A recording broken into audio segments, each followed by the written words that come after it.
Hello, hello. Welcome back to PsiCraft. I've done a little bit of off-camera building. I've been doing a lot of stuff on stream, adding some detail work around the base, and working on other projects that I've been meaning to for a while. The cabin is pretty much as usual, aside from the, new secret door to the basement. With the Ender Bring You Back Home porter. Our good friend Poglin Zomb is taking care of it. But it's pretty straightforward. It's your usual, just Ender Pearl stasis chamber. And it's hooked up to a hopper clock behind the wall here. A little free cam. You can see I've got this set up with a couple droppers sending items back and forth so that once the signal gets weak enough, it'll flop these doors closed. And a chunk loader here so that I can leave the area and it will bring me back after, well, about 4 minutes. Every full cycle of the completely full hopper clock is something like 4 minutes and 15 seconds. And then we just get out. Using the invisible item frame I've got behind the sign with a chain in it so that it doesn't poke through the sign and we can get out right through here. Isn't that right? You also might notice a few less cats around, although there are still quite a bit. At least one of each type here I wanted to keep. Whoa. And that's because on the other side of the bridge over here, we finally made a bit of a trading post, and I moved everyone over here. We've got just kind of a general storage area here with, well, a lot of the cats. There are some new ones, of course, around the place. I again wanted to try to get at least one of each kind here, so if people want to get some cats, they can. And this is kind of just a dump. If anyone has, like, I don't know, a bunch of cobblestone or something, they can pour it in here for anyone to use. Or you can just kind of hang out here by the fire, drink a little soup. We've also got a llama rental system here, where we've got these keys. You take the key for it, and you can use the leads to grab the llamas, and that's just so that this guy here knows that the llamas are actually taken out, not just missing. Here's the little description. And this is, yeah, the rental llama trading post llama rental coordinator. He does a good job. And Banks here, he's in charge of the money. There's also some more curious cats exploring the place, or some of you remember this guy hanging out in the bushes by our house. We've got him hidden here as well. Got a lot of other details back here. I'm streaming weekdays at 11 AM, playing Minecraft and lots of other games. Be sure to go check me out over here on YouTube or Twitch. That's where we've been doing a lot of this work. I've, well, hardly been able to keep myself from just building and building. I'm loving it. Come hang out. But as I was saying, we got some more details on the UFO here. I made it so it kind of looked like it actually dug itself into the ground a bit. Not really crashed. It still just landed here, but definitely made a bit of an impact. And, well, we've always had this cow in here, but I just love pointing him out. I'm so proud of this. But that's not all we've done around here. There's another farm that I'd been meaning to make. In Hermitcraft Season 9, I believe it was Iskal who had an amethyst farm, and, well, I made the tunnel down to it a lot nicer. I've shown this off before, but the tunnel certainly did not look like this. And the geode, well, it wasn't even encased in water, much less in, well, like a carved out, even bigger geode. We have this special pickaxe here that you'll see doesn't even have efficiency on it, because the whole point of this, one, for it being underwater, is that it's a lot easier to navigate. You can actually just basically fly around, and because we're in range of the conduit from Turtle City up above, we don't have to worry about breath, we have night vision, and these produce enough light that nothing really spawns in here unless we mine it all out, and even then, it doesn't really become a problem. I don't think I've ever even seen a drowned in here. But we also have to take off our Aqua Affinity helmet so that we can mine these, still with like pretty decent speed while we're standing on something. But far less risk of breaking these instantly than if we're wearing a full aqua affinity using like a netherite pick. Like the block itself would be breaking that fast too. I'm not even gonna risk clicking on it. But the water makes it so that you mine a little bit slower even. It's pretty effective. I think even with just the diamond pick, wearing the helmet, it's still not too risky. But that still isn't all that we worked on. These turtles still gather here, but we've worked on Turtle City quite a bit more. I don't even know if we've shown off these speed rings. These are basically, well, you can see we've got a dolphin in there on some soul sand in water because they suffocate if they're out of water too long, but they drown if they're in water too long. So you need to put them in a bubble column like this to keep them alive, because if you go too far away, they'll stay loaded, but they won't move. So if they're either just in water or in air, they'll die. So you've got to do this so that they're in water and in air. In air.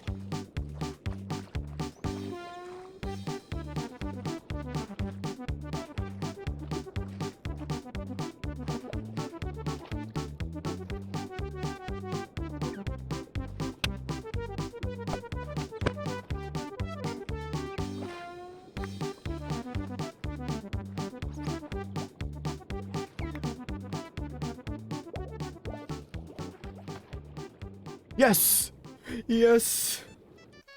But these rings are pretty cool, because we can just swim through them and get dolphin speed, and we've set up a few of them around the city, basically, to get around quickly.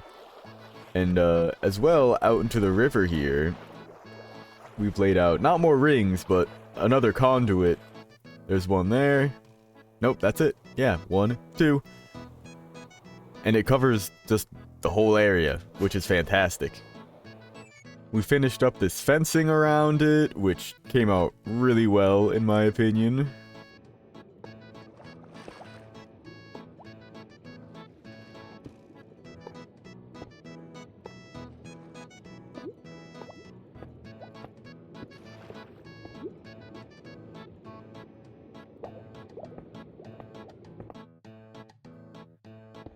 And that's it. It's finished. It's finished.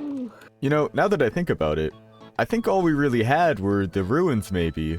The turtle building was probably about the newest thing. There's been a lot of work done. Check out the stream. We also noticed most of the turtles are still just kind of hanging out by the beach over there. We think it's because they try to hang out near where they're born, so we built this other little platform here so that they can breed here and hang out here. And I think that's really all that I've worked on since last time. I think. Oh yeah. You may remember that there used to be a raid farm here, and well, actually there still is, believe it or not. It was only halfway through the building process of this that I remembered, wait a second, I built this out in the middle of the water to prevent mobs from spawning. Why not build a giant island out here with a ton of places for the raid to spawn? So the whole thing's covered in glow lichen. But there's a special little surprise that we've gotten here. I've set up, well, quite a few observers. Just a few. We've got kind of a redstone clock here that actually gets stopped once this turns off, this turns back on, and we'll actually lock this in this position. But it'll cycle once, letting this clock run a couple times, and putting pulses into the big clock. So we start this, that block gets put into position so the signal will actually keep getting carried. And then once this runs, we'll see that blocks it. And we've just got these two really long pulses going around. So, we make our way out here. Ta-da! We get this pretty cool spiral pattern, I think it is at least. It works pretty well. There is just one strange little thing with the with this build.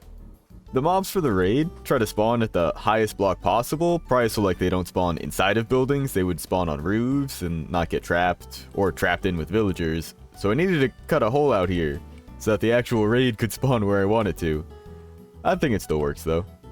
We'll get a little free cam view of it, just a nice shot here. I'm really happy with the effect. And you know I've got a time lapse from building it.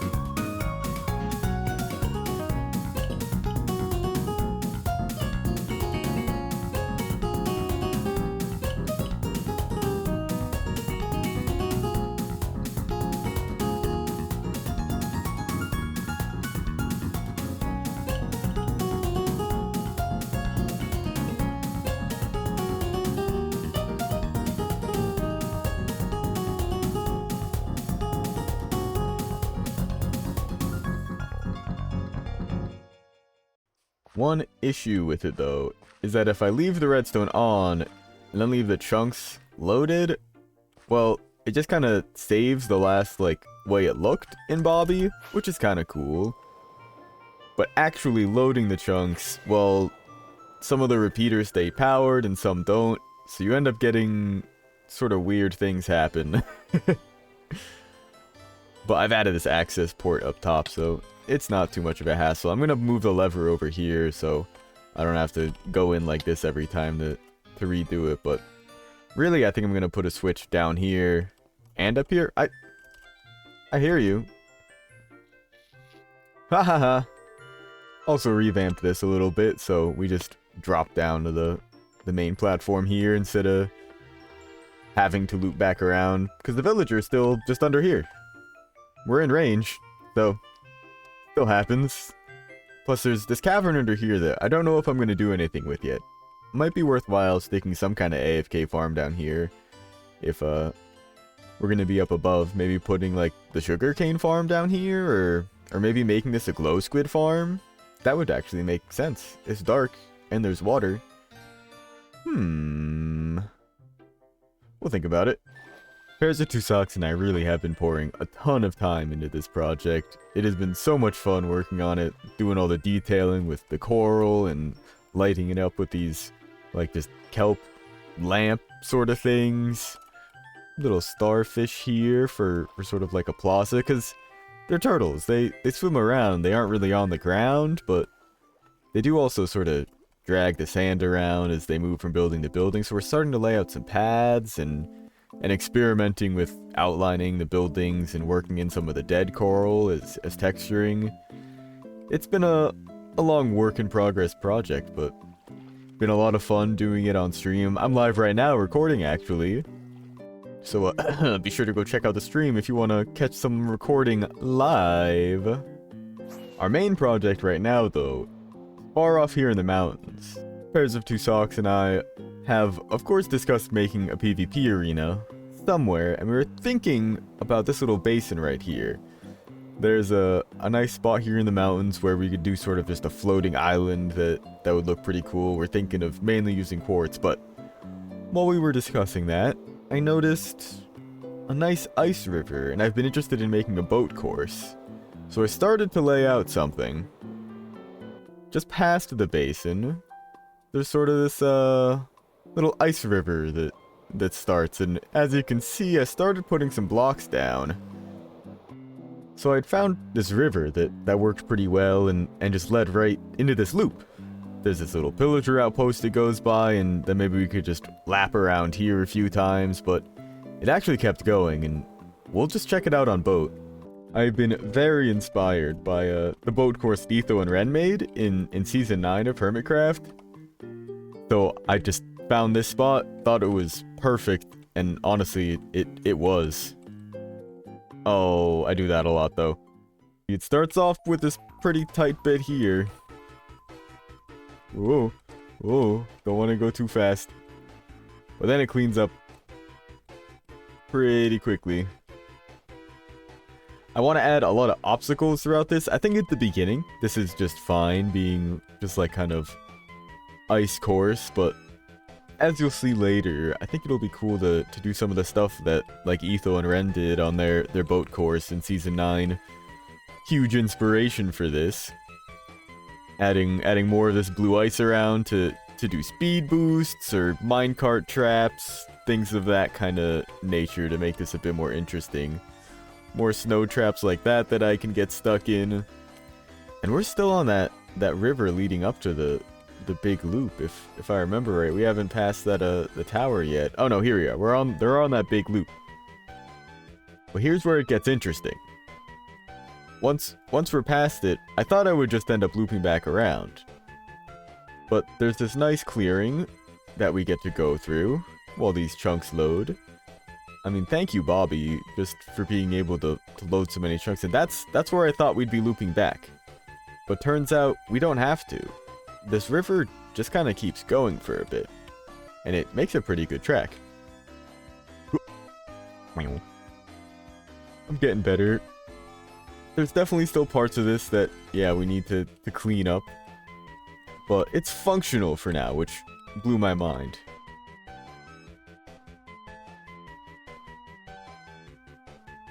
Plus, there's just this natural igloo just already in the path. And we just gotta go right around, right past where we came in from.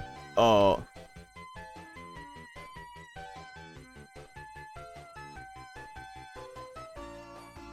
To my surprise, it just keeps going. We end up in this frozen ocean next. I'm gonna sleep through the night real quick. Alright, so frozen ocean.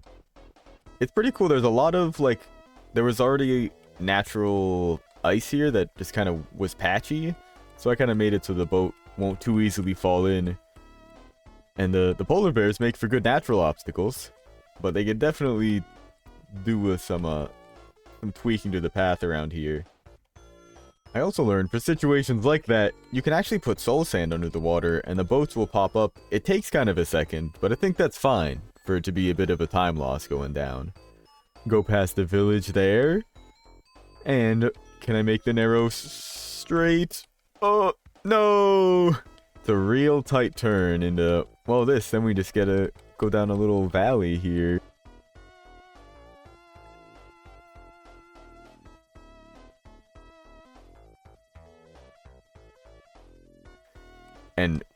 And this is the most unbelievable part. We're here at the end, right? The start is right here. The whole loop basically goes around the entire biome of just this whole taiga area and comes right back here. So I'm thinking we just put a building up on the hill here. Maybe even like have a little, well, I don't know, it would have to be pretty big for it all to be connected up there. Thinking maybe like even a chunk loader with a timer, but that might be too much. Either way, putting something around here just as like start, finish, like building, put in like record your times, I think that'd be really cool. But first comes actually making the course. And here, we've got the map of the whole course. I did just a quick outline, and I put it in the invisible item frames here. This is actually a second map that you can actually put signs on top of item frames, so we can see the whole course here where we loop down and around, go around here where the pillager outpost is, down through here in the loop-de-loop, through the frozen ocean, past the little village there, down the little narrow straight here, and then just wrap around through the woods back to the start. I'm gonna make a more detailed one once everything is laid out, but I like having this like just totally natural, like just the course outline. I think it looks pretty cool. And I'm still not done. I've got a frog light farm that we've got working. I've gathered up some frogs and some materials here. So I'm gonna get building because we need frog lights to finish off Turtle City.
Well, the farm is finished and running, and it's pretty effective.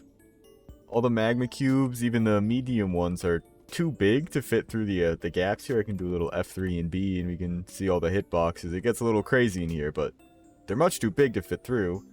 Then all the small ones just get eaten up and turn into frog lights.